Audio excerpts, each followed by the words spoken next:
আসসালামু আলাইকুম রহমতুল্লাহি বারাকাতুহু। আজ পবিত্র জুম্মার দিন, শুক্রবার। একটি বিশেষ গুরুত্বপূর্ণ বিষয়ে আপনাদের সামনে কিছু বলতে চাই। আমরা সকলেই অবগত আছি যে মুর্শিদাবাদ জেলার বেলডাঙ্গায় বাবরি মসজিদ স্থাপন নিয়ে হুমায়ুন কবির আমজনতা উন্নয়ন পার্টির নেতা যেভাবে মুসলিম সমাজকে বিভ্রান্ত করে চলেছেন এবং তিনি যে কায়দায় মানুষের ভাবাবেগে আঘাত দিয়ে মানুষকে এক ছাতার তলায় নিয়ে এসেছেন বাবরি মসজিদের ইস্যু নিয়ে, আজকে আমরা পরিষ্কারভাবে বুঝতে পারছি এ কার চক্রান্ত। বিজেপির ফাঁদে পা দিয়ে এই হুমায়ুন কবির যেভাবে মুসলিম ভাবাবেগকে কাজে লাগিয়েছেন বাবরি মসজিদের ইস্যুকে নিয়ে, এটা অত্যন্ত দুর্ভাগ্যজনক এবং পরিতাপের। সমস্ত মুসলিম দরদি ভাই বন্ধুদের কাছে করজোড়ে আবেদন করব যে আজকে প্রকৃত ঘটনাটা আপনারা দেখতে পাচ্ছেন যে কিভাবে তিনি গোপনে এক হোটেলে বসে, এর আগেও দেখেছেন তার কি চক্রান্ত চলছিল, পানশালায় বসে মেয়েদেরকে নিয়ে তার সেই চেষ্টা আপনারা দেখেছেন বিগত দিনে, কয়েকদিন আগে।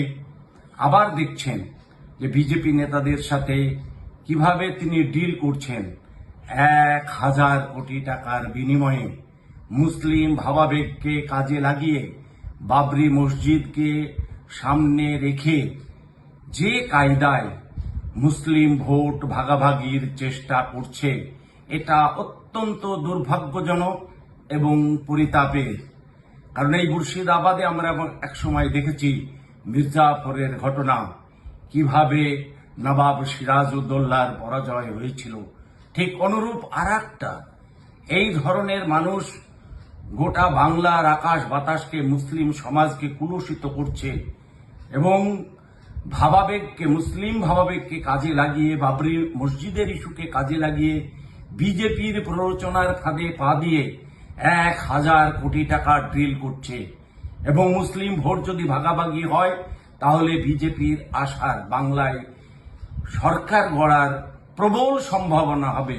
তাই বিজেপি এই হুমায়ুন কবিরকে কাজে লাগিয়ে, আমজনতা উন্নয়ন পার্টির নামধারণ হুমায়ুন কবির আজকে গোটা বাংলার মুসলিম সমাজকে বিভ্রান্ত করে চলেছেন। আমরা দেখছি যে একটা ভিডিওর মাধ্যমে সেটা প্রকাশ হচ্ছে, 1,000 কোটি টাকার ড্রিল, 200 কোটি টাকা এক্ষুনি লাগবে, 300 কোটি টাকা দিতে হবে এক্ষুনি। এই যে ডিল চলছে এবং হেলিকপ্টার নিয়ে তার যে প্রচার, কোথায় থেকে সে টাকা আসলো, কে সে টাকা দিল, সে বলছে এটা গৌরী সেন দেবে। অদ্ভুত ব্যাপার, একটা হেলিকপ্টার নিয়ে কালকের পার্টি, তার কোনো ক্ষমতা নেই, তার কোনো টাকার সোর্স নেই, সেই প্রকৃত কি সোর্স সেটাও বলতে পারছে না। তারপরে মানুষকে বিভ্রান্ত করবার জন্য বিজেপি এই বিশ্বাসঘাতককে বাংলায় যেভাবে কাজে লাগাচ্ছে, মুসলিম সমাজের প্রত্যেকটা মানুষের কাছে আজ পবিত্র জুম্মার দিনে করজোড়ে আবেদন করব, আপনারা এই বিষয়গুলো ভেবে দেখে তাকে বয়কট করুন, তাকে এ ব্যাপারে পরিষ্কারভাবে তার বিরুদ্ধে বিদ্রোহ করুন।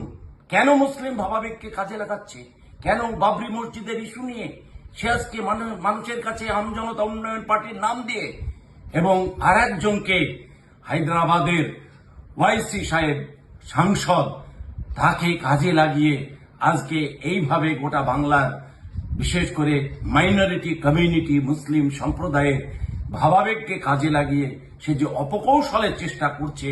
ইতিমধ্যেই বিভিন্ন আলেম ওলামায়ে এ ব্যাপারে ডাইরেক্ট বিভিন্নভাবে বিবৃতি দিয়েছেন যে এই ধরনের কাজ করা উচিত নয়।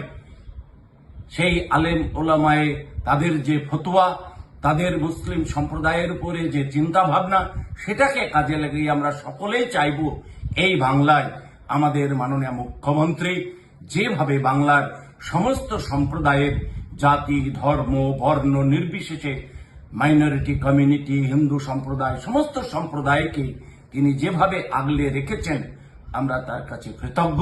আমরা সকলেই চাই বাংলায় মানবিক যে আমাদের মাননীয় মুখ্যমন্ত্রী মমতা বন্দ্যোপাধ্যায়ের সরকার, সেই সরকারকে সমস্ত মুসলিম ভাইরা এবং হিন্দু ভাইরা এবং সমস্ত সম্প্রদায়ের মানুষ, জাতি, ধর্ম, বর্ণ নির্বিশেষে আপনারা এই নির্বাচনে অংশগ্রহণ করে মমতা বন্দ্যোপাধ্যায়ের হাতকে শক্তিশালী করুন।